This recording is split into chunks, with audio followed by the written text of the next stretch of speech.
All right, you guys. It's time to pick some teams. It's a cage match between a computer and the human brain. In this corner, we have the human brain.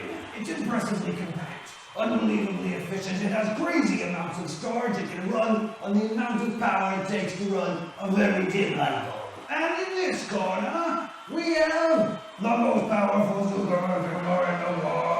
It's so incredibly fast it makes me want to punch myself in the face. And it makes your brain storage capacity look like your little sister's jewelry box. So let's run the numbers and pray that nobody in the audience gets bloodied. I'm getting a note here from off camera that technically we're not supposed to compare human brains and computers, like it's not something that you can technically do, which is a little disappointing considering how much time we spent on that intro. Okay, so we can kind of compare the outputs of brains and computers, so let's at least do that. The world's largest supercomputer is called K, and it lives in Japan. I mean, if it was in America, we'd call it something much more epic than that, but they were like, let's pick a letter.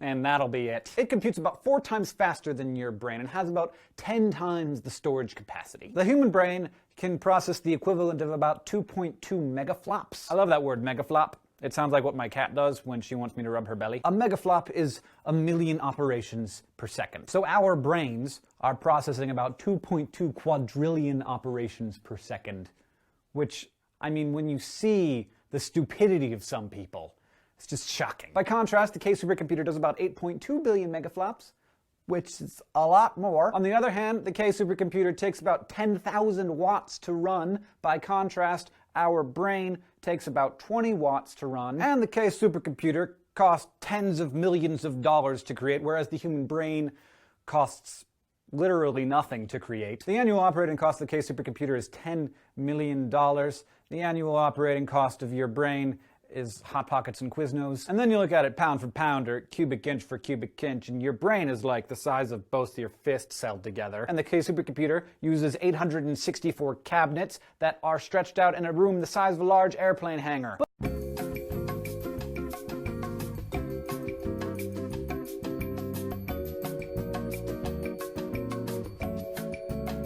But it's still really difficult to compare brains and computers because they work in completely different ways.